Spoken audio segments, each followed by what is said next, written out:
Bismillahirrahmanirrahim. Assalamualaikum warahmatullahi wabarakatuh. Alhamdulillahi rabbil alamin, wassalatu wassalamu ala asyrafil anbiya'i wal mursalin sayyidina wa maulana Muhammadin wa ala alihi wa ashabihi ajma'in, amma ba'd. Qala subhanaka la ilma lana illa ma 'allamtana innaka antal alimul hakim. Rabbi shrah li sadri wa yassir li amri wahlul 'uqdatam min lisani yafqahu qawli. Shadaqallahul azim. Ma'asyiral hadirin, jamaah salat Isya, tarawih dan witir yang dimuliakan oleh Allah Subhanahu wa taala. Bersama-sama kita senantiasa bersyukur kepada Allah Subhanahu wa taala dengan selalu mengucapkan kalimat alhamdulillahi rabbil alamin. Bersalawat kita kepada baginda Rasul Muhammad sallallahu alaihi wasallam dengan selalu mendawamkan mengucapkan kalimat Allahumma salli wa sallim ala sayyidina Muhammad wa ala ali sayyidina Muhammad. Ma'asyiral hadirin, jamaah yang dimuliakan oleh Allah Subhanahu wa taala. Di sini ada dalam sebuah riwayat diceritakan suatu ketika Rasulullah sallallahu alaihi wasallam naik ke atas mimbar. Kemudian ketika naik ke atas mimbar, Rasulullah sallallahu alaihi wasallam mengucapkan amin sampai dengan 3 kali. Lalu kemudian sahabat bertanya, "Ya Rasulullah, lima qulta amin thalatha marrat?" Kenapa engkau mengucapkan kalimat amin sampai dengan 3 kali? Maka kemudian Rasulullah sallallahu alaihi wasallam menjawab, "Falamma raqitul ula ja'ani Jibril." Ketika aku naik anak tangga mimbar yang pertama, datang malaikat Jibril kepadaku, kata Rasulullah sallallahu alaihi wasallam. Kemudian malaikat Jibril berdoa, "Syaqiyun man adraka Ramadan fansalakha minhu wa lam yufarlah." Celaka, rugi orang-orang yang diberikan oleh Allah Subhanahu wa taala kesempatan berjumpa dia dengan bulan suci Ramadan, dipanjangkan usianya sehingga bisa beribadah dalam bulan suci Ramadan, tapi kemudian Ramadan berlalu begitu saja dan dia tidak mendapatkan ampunan dari Allah Subhanahu wa taala. Maka seharusnya Ramadan ini menjadi ladang pahala bagi kita semua, menjadikan sebab daripada kita diampuni dosa oleh Allah Subhanahu wa taala, sebagaimana sabda Rasulullah sallallahu alaihi wasallam, "Man shama ramadhana imanan wa ihtisaban ghufira lahu ma taqaddama min zambi." Siapa yang berpuasa dalam bulan suci Ramadan dengan penuh keimanan dan pengharapan kepada Allah Subhanahu wa taala, maka dia akan diampunkan dosanya yang pernah ia kerjakan. Kemudian kata Rasulullah sallallahu alaihi wasallam, "Falamma raqitu tsaniyah." Ketika aku naik anak tangga yang kedua, kemudian Jibril berdoa, "Syaqiyun man adraka walidayhi aw ahadihima fi kibarihima wa lam yudkhilahul jannah." Celaka orang yang diberikan oleh Allah Subhanahu wa taala kesempatan berjumpa dengan orang tuanya di masa senja mereka. Diberikan kesempatan oleh Allah Subhanahu wa taala merawat orang tua di masa tua mereka. Wa lam yudkhilahul jannah, tapi ini tak menyebabkan mereka masuk ke dalam surga.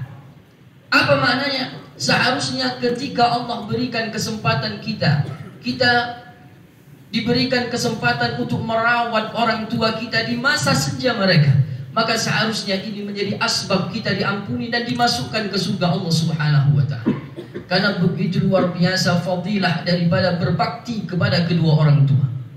Bahkan diceritakan dalam riwayat, suatu ketika Nabi Musa alaihi salam bertanya kepada Allah Subhanahu wa taala, ingin mengetahui siapa orang yang akan masuk ke dalam surga bersama Nabi Musa alaihi salam. Maka Allah mengutus malaikat Jibril untuk menyampaikan kepada Nabi Musa alaihi salam bahwa nanti yang akan masuk ke dalam surga bersama Nabi Musa alaihi salam adalah seorang penjual daging.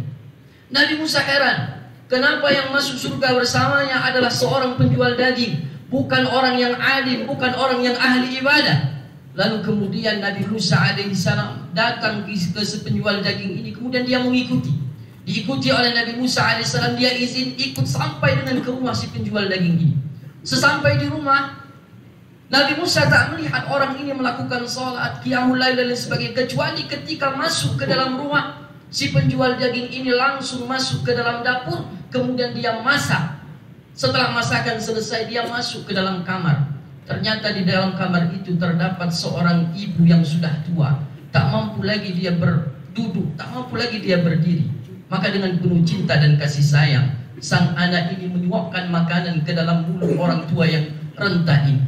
Dan tiap kali dia suapkan makanan ke mulut orang tuanya ini, tiap kali itu juga dari lisan yang mulia sang ibu. Kemudian dia mengatakan, Allahumma dakhilhul jannata ma'a Musa. Ya Allah, masukkan anakku ini ke surga bersama Nabi Musa alaihissalam. Belum sang anak ini wafat, belum ibu ini wafat, tapi Allah subhanahu wa ta'ala sudah kabulkan doanya. Diberikan kabar gembira bahwa anak ini akan masuk ke dalam surga bersama Nabi Musa alaihissalam. Begitu luar biasa fadilah daripada berbakti kepada kedua orang tua. Dalam riwayat dan cerita yang lain, kita mengenal ada seorang sahabat Rasulullah sallallahu alaihi wasallam, Uwais Al-Qarni namanya. Dia sahabat Rasul, tapi dia tak pernah berjumpa dengan Rasulullah sallallahu alaihi wasallam. Bukan dia tak cinta kepada Rasulullah, tapi karena dia tak mau meninggalkan ibunya yang sudah tua.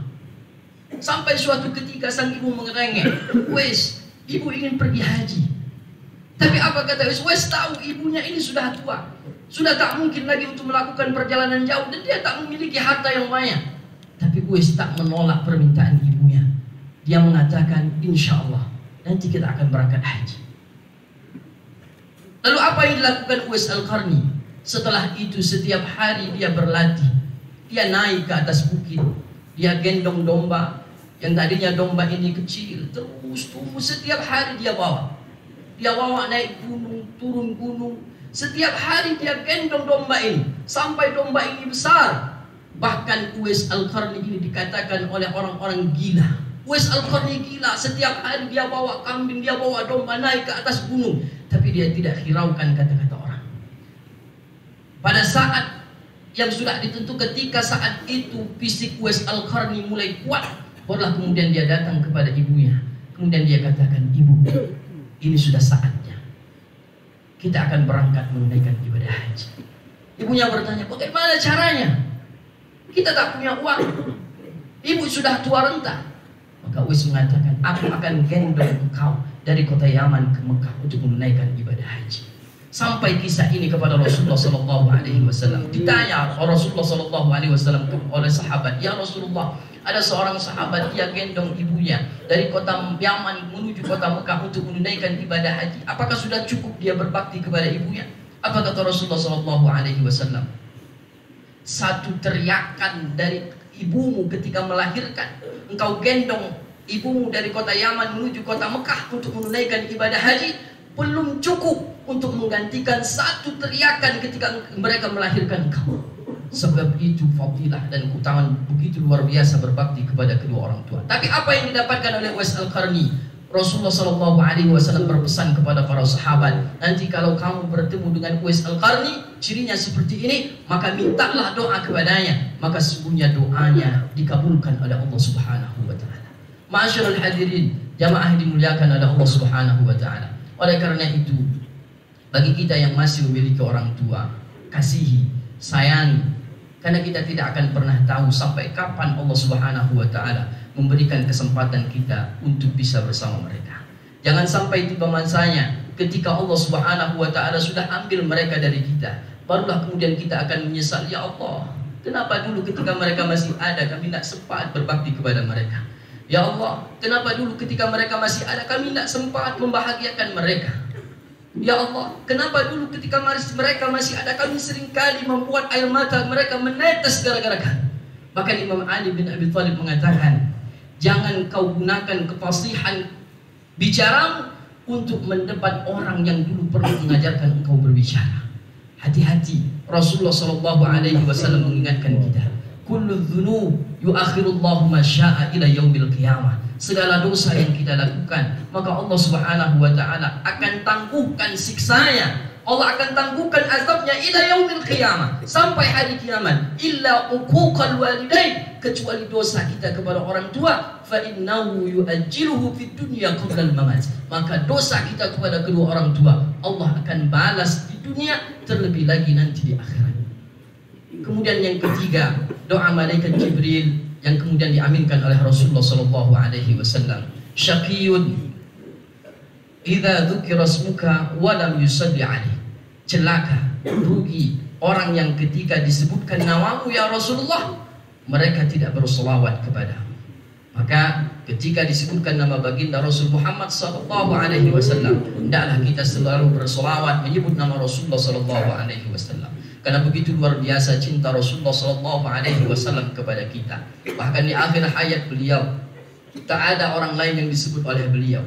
Beliau tak menyebut nama istrinya, beliau tak menyebut nama anaknya, beliau tak menyebut nama keluarganya, tapi yang disebut adalah kita, ummati, ummati, umatku, umatku. Maka sudah seharusnya kita banyak-banyak menyebut nama Rasulullah sallallahu alaihi wasallam dan berselawat kepada Rasul untuk mengharapkan agar kita mendapatkan syafaat dari baginda Rasul Muhammad sallallahu alaihi wasallam. Ma'asyiral hadirin yang dimuliakan oleh Allah Subhanahu wa taala. Mudah-mudahan kita tidak termasuk ke dalam 3 golongan yang didoakan oleh malaikat Jibril yang kemudian diaminkan oleh Rasulullah sallallahu alaihi wasallam. Amin ya rabbal alamin. Ini saja yang dapat kami sampaikan. Terima kasih atas segala perhatian. Mohon maaf atas segala kekhilafan. Akhirul kalam billahi nasta'in. Wassalamualaikum warahmatullahi wabarakatuh.